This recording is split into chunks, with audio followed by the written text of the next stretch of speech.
Tarbiya bo'yicha musulmon ummatini ulamolari tarbiyaga ta'rif berib aytiladiki, tarbiya go'dakni bir holdan ikkinchisiga o'tkazib, asta-sekin shariat asosida to'g'rilab, chiroyli qilib o'stirib borish, ruhiy, ma'naviy, jismoniy tarafdan to'la to'kis qilib balog'atga yetkazish deyiladi. Bu tarbiya ota-onaning burchidir.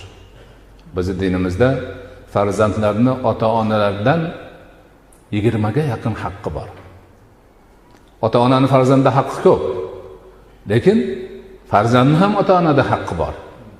20 ga yaqin haqqi bor. Mana shu haqlardan eng buyugi tarbiya haqqidir.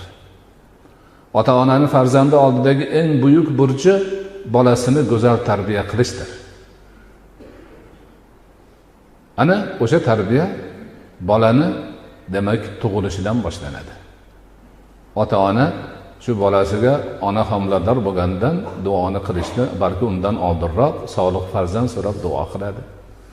Bola tug'ilganda unga yaxshi niyat bilan demak shariatda ko'rsatilgan munosabatlarni qiladi va bola aqlini tanishni boshlagandan unga tarbiya berish boshlanadi va bu ota-onani farzandi huzurida o'zi islomiy tarbiyani go'zal namunasi bo'lib shakllanishi bilan yuzaga chiqadi.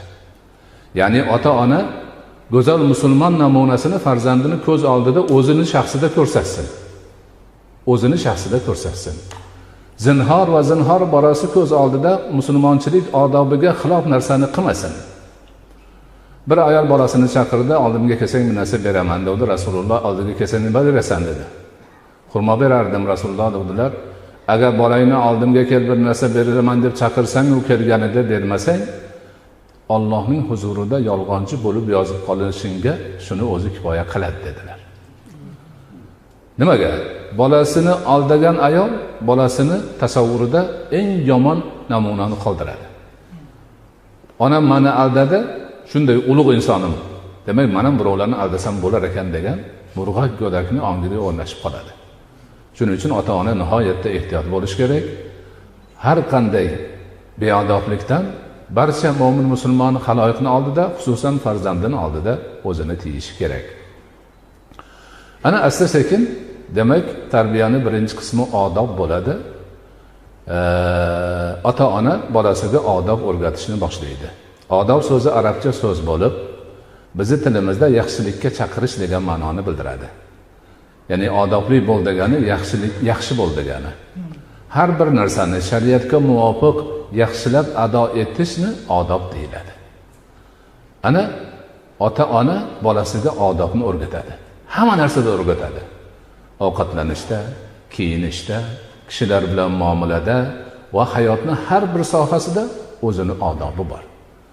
Ana shu odobni o'zini joyida, o'zini vaqtida shariat talab qilgandek ado etilsa, hamma narsa go'zal bo'ladi, chiroyli chiqadi, hamma xursand bo'ladi. Bundan 2 yil oldin shunaqa suhbat bo'lganda bizda beodoblik bo'lgan. Hammamiz xafa bo'lganmiz. Bugun go'zal odob namunasini ko'rib xursand bo'lib turibmiz. Demak, biz odobni o'rganyapmiz. Odobga yuriyapmiz. Bu juda buyuk bir bashoratdir. Hamma narsada shunaqa bo'lishimiz kerak. O'sha 2 yil oldingi mana shu masjidda bo'lgan holatni hammamiz eslaylik. Qanday noxunuk bo'lgan, qanday odamlarimiz nima parishon bo'lgan edik. Bugun hamma xursand. Hamma go'zal odob bilan turibdi. Hamma narsa odob bilan ketyapti. Mana shu narsani butun hayotimizni barcha jabhalariga tarjima qilib olishimiz kerak. O'rnatishimiz kerak. Ana shu odob alhamdulillah bizning dinimizda to'larigisi kelgan. Bandani Robbisi bilan bo'ladigan odobi. O'ziga o'xshagan bandalar bilan bo'ladigan odobi. Ota-onasi bilan, qarindosh urug'i bilan, yori do'stlari bilan, dindoshlari bilan, insonlar bilan, boshqa dindagilar bilan, hayvonot olami bilan, jonsiz narsalar olami bilan, nabotat olami bilan, hammasi bilan odobi bor.